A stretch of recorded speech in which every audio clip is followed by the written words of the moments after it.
The governor of Anambra State, Prof Chukwuma Soludo, has said there is no going back on the order to shut down the main market in Onitsha, a decision that has generated tension in the state since it was made on Monday, following traders' refusal to resume business on a sit-at-home day.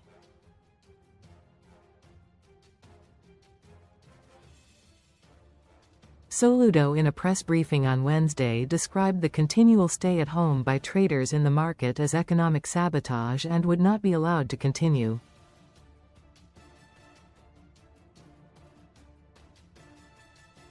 He insisted that even if it meant revoking the ownership of shops of those who failed to comply or even taking total possession of the market and demolishing it, he would do it to ensure that things are gotten aright.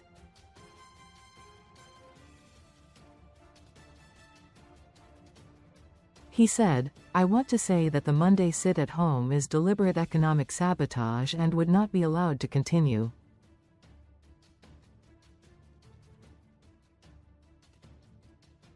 Throughout the Yuletide, the market was open from Monday down to Saturday and in most cases opened on Sundays too.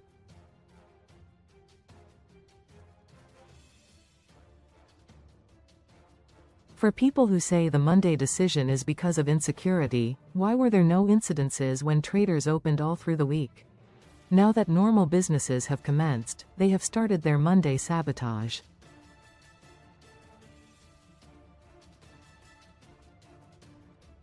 They go for meetings on Monday, go to the stadium to exercise, and they do not fear insecurity.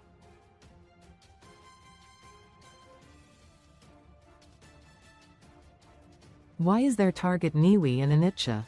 The majority of those doing it are not from Anambra.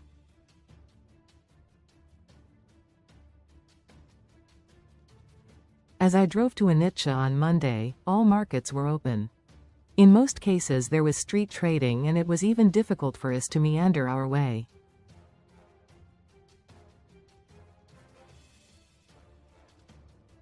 Other markets were open and I drove through Ochanja, but the major target is Onitsha Main Market.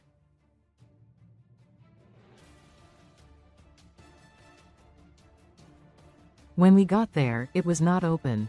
We think this is deliberate and it has to end.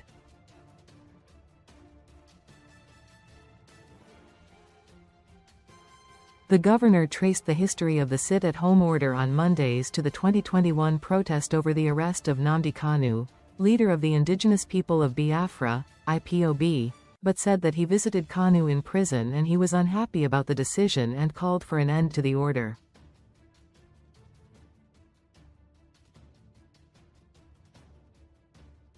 I visited Kanu and he was unhappy about it.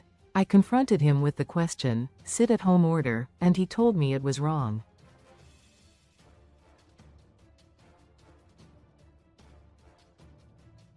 We later met with the stakeholders, constituted the Justice Peace Committee which was headed by Prof.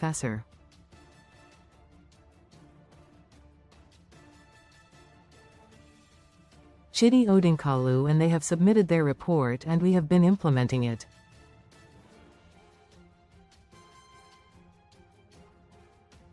We also discovered that the people outside are the ones fueling it and we have held town hall meetings to tell them they are killing the homeland.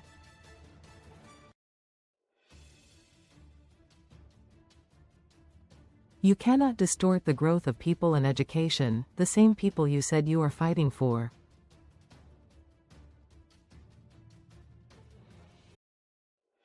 We announced amnesty program and 15,400 youths came out and we have rehabilitated them.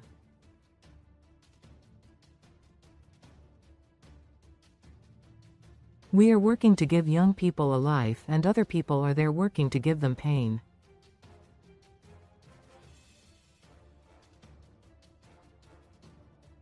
The rest of the world cannot adjust to our own calendar. We cannot operate a 4-day economy and hope to compete with people operating 6 days of the week.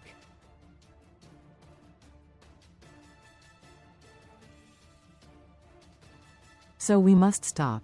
This is not because of fear of insecurity, because we have over 150 security personnel working in the main market only.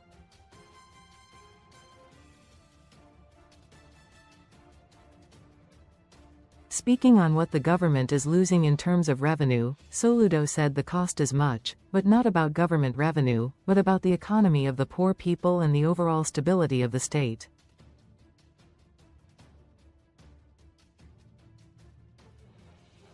The cost is much and not as a result of loss in taxes because Onitsha generates pittance.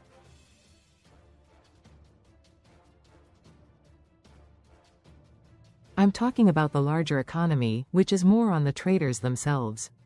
Monday is the most important day of the week, and if we continue, our economy will continue to come down.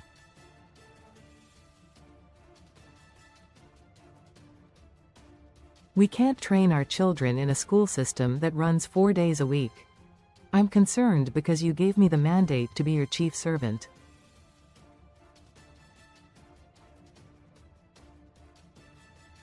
If not, what do I lose? I can as well shut down and use my Mondays to sleep too. Soludo insisted that some politicians were behind the efforts to sabotage the state in the hope that they will score some political points with it.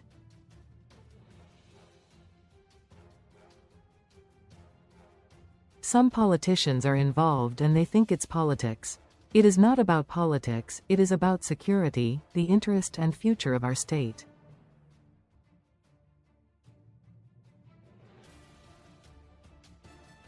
It is about our prosperity, it is about our security, it is about the poor people who must go out before they can feed.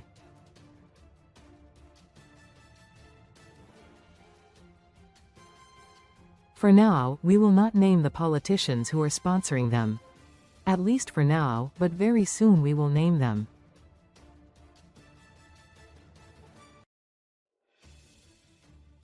They are doing this because they think they can score political points by sponsoring this.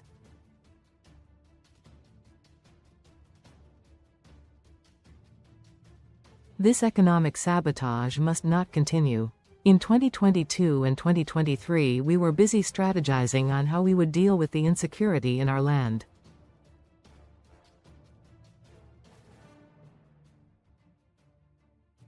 In 2024 and 2025, we used it to launch onslaught on criminals, and today I can say that Anambra is the safest state.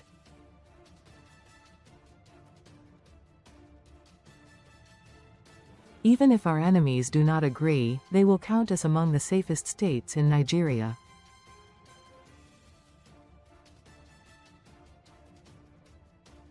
This 2026 is for fighting sit at home. It is either they open their shops or we revoke their ownership.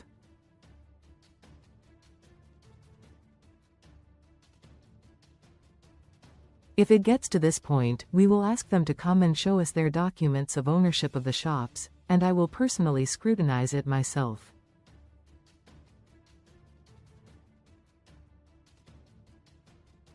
Most of those documents, we know how they came about. For those shouting, "Show me the law where you can close our shops," I want to say that they should be ready when I show it to them.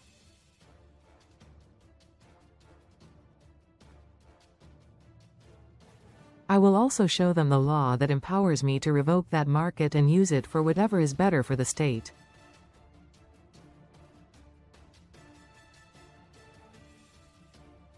I can revoke that market, pay compensation to people who have private structures there and use it for even an annex of Agunachemba security if I like.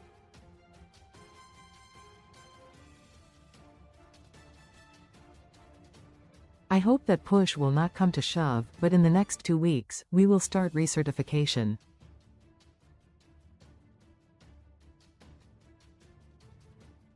A lot of people want shops in that market, so if you are not ready to open shops, go elsewhere.